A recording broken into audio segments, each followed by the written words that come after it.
Intact America's Georgianne Chapin is not short of controversy in the intactivist movement. She may be one of the more controversial figures in this movement. One of the more controversial talking points starts back when Georgianne Chapin was the CEO of the Hudson Health Plan. As you can see in this article here from Managed Healthcare Executive, Cover Everybody, Hudson Health Plan CEO Georgianne Chapin believes managed care can evolve with universal coverage.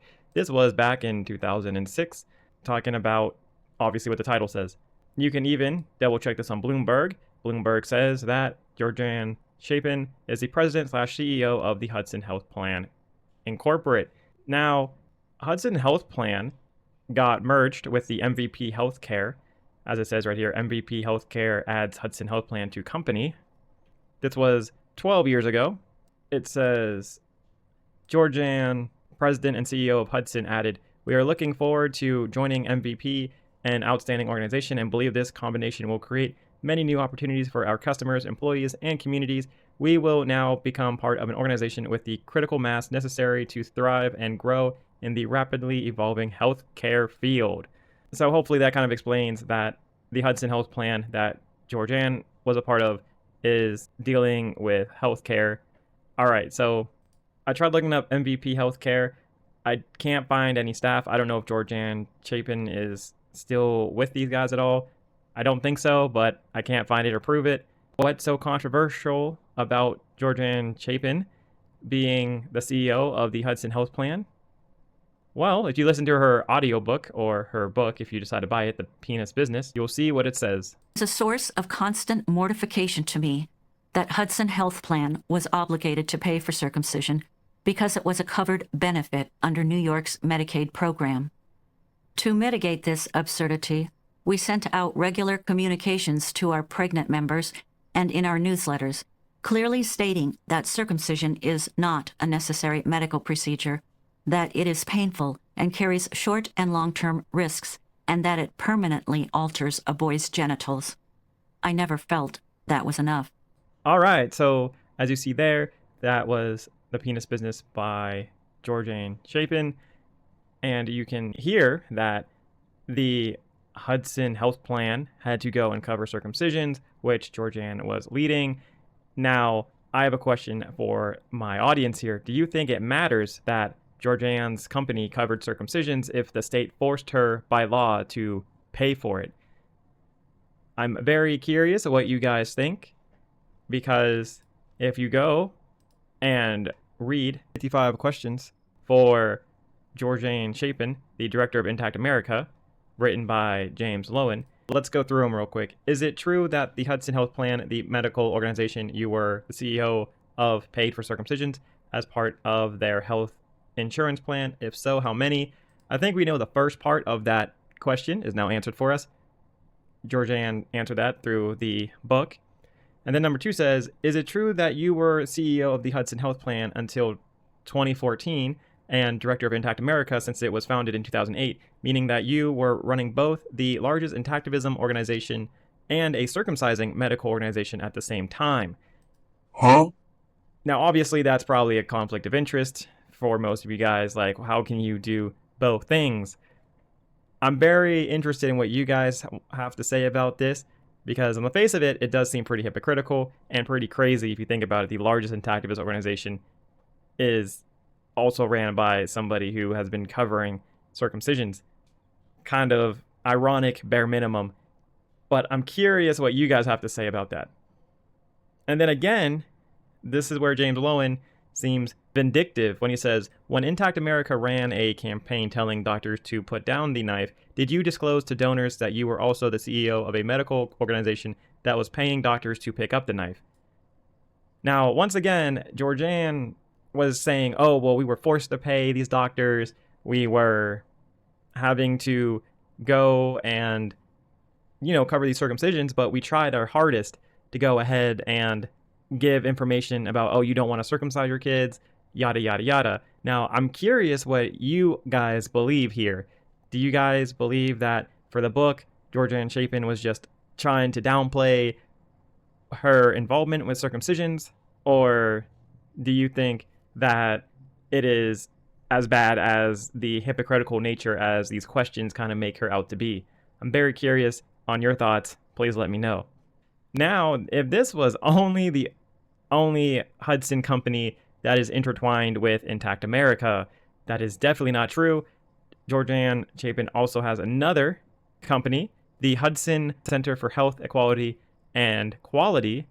If you go ahead and look at Intact America and the Hudson Center, they're very similar for sure. Let's first talk about the staffing between Intact America and the Hudson Center. I'll put the similarities right up here. Georgianne Chapin is the executive director of Intact America. Georgianne Chapin is the founder and CEO of the Hudson Center for Health Equity and Quality. So she owns both companies. Howard Birnbaum is the chief financial officer for both companies. Marcel Stuck is the senior operations manager of the Hudson Center. Again, Marcel Stuck is the operations manager for Intact America. Also, Kevin, you guys can just go here and see that on Intact America. It says right here, Kevin also served as executive VP and chief operating officer for Hudson Health Plan. And that's like a separate company. That is not the Hudson Center for Health Equity and Quality. So once again, I even got confused there because you see how it's super easy for people to get confused of what's going on and who's doing what. So it's interesting, though, that she did bring on the executive vice president of the Hudson Health Plan in Intact America. So clearly, all of the Hudson companies that Georgianne Chapin has ran before is somehow intertwined with Intact America still to this day. Now, I'm not saying that's necessarily a bad thing or anything. Maybe this is just a giant redemption story from righting their wrongs. What do you guys think? I mean, if you have good people that can get the job done, makes perfect sense. But then again, with the past of the circumcising of Hudson Health Plan. All right, so if we go to the Hudson Center for Health Equity and Quality, you can see their team: Georgianne Chapin, Howard Birnbaum, Sherry Elkrich, John Raymond, Marcel Stuck. You know, you might recognize some of these people here. Now, what's interesting, though, is that 4 out of 8 of these people have helped Intact America as well. I haven't covered John Raymond just yet, but you'll see how he's connected here pretty soon. But anyways, I've noticed reading down this list that the other 4 employees, they sound very prestigious, but at the same time, they're, software developers and account manager. So I don't think that holds a whole lot of weight, but hey, I could be wrong here. But it just seems like the main people that do lead the Hudson Center also lead Intact America. Which brings me to similarity number 2, is that they both help each other.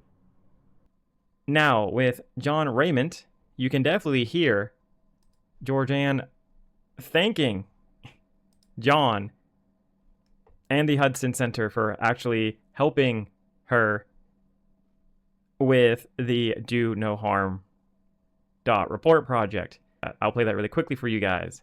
And your skills in executing them. To the Hudson Center for Health Equity and Quality for the administrative support of Howard Birnbaum, Sherry Ehrlich, and Maricel Stuck, and the brilliant IT team led by John Raymond, who helped to develop the Do No Harm .report website. So right there is John Raymond. They misspelled it because, this is auto captions, but that's John Raymond, who helped to develop the Do No Harm .report website. All right, so I know what you're thinking. Oh, well, that's so nice for John Raymond and his team to go ahead and help. They did it pro bono, free of charge. Well, I find that pretty hard to believe because if you go to this article from Cision, Intact America rolls out Do No Harm .report, a free service to help consumers report circumcision complications and related injuries. You will read right here, I'll zoom in. Intact America invested $275,000 to develop Do No Harm .report and seeks to raise $50,000 through its GoFundMe campaign to cover operational costs, expanding the services to additional states and promoting the service to consumers. The Hudson Center, a non-profit healthcare technology organization, designed the proprietary software for the Do No Harm .report platform. Now, do you guys think that the Hudson Center, do you think they got paid any of this $275,000? Do you think that money somehow made its way to the Hudson Center I would be very interested in your opinions. Obviously, I can't prove how much of it went, if any of it went, or if all of it went to the Hudson Center. But it's very interesting because if you go back to James Lowen's 55 questions, in question number 5, he asks, is it true that until 2020, Intact America was run as a division of the Hudson Center for Health, Equity, and Quality, and donations intended for Intact America would have gone to the accounts owned by your medical nonprofit? So that's pretty interesting that if this question is a yes, that Intact America is still putting money, a lot of money, in Hudson Center for Health, Equity, and Quality. And you know, what's $250,000 plus between friends?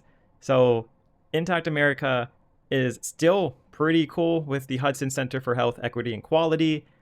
And they still may have some ties between the Hudson Health Plan, now known as the MVP Healthcare. I'm not really sure. Once again, guys, there's a lot of questions here that will probably never get answered, but the Intact America and the Hudson companies, they are seemingly pretty intertwined, as you can tell with Georgianne Chapin thanking the Hudson Center for Health, Equity, and Quality, like in her video, like literally, like I don't know how this is even a question anymore. I don't think it's a question. I definitely think that this is clearly Intact America is still pretty cool with most of the Hudson companies. And once again, maybe you guys are okay with that. Maybe you guys are like, well, maybe they've learned from their ways. Maybe they've changed. Maybe they were forced to do something that they didn't want to do. So that all makes sense. Or do you feel like it's just blatant hypocrisy and that they're just wasting donor money? I'm super curious what you guys have to say. Anyways, guys, thank you so much for watching. Bye.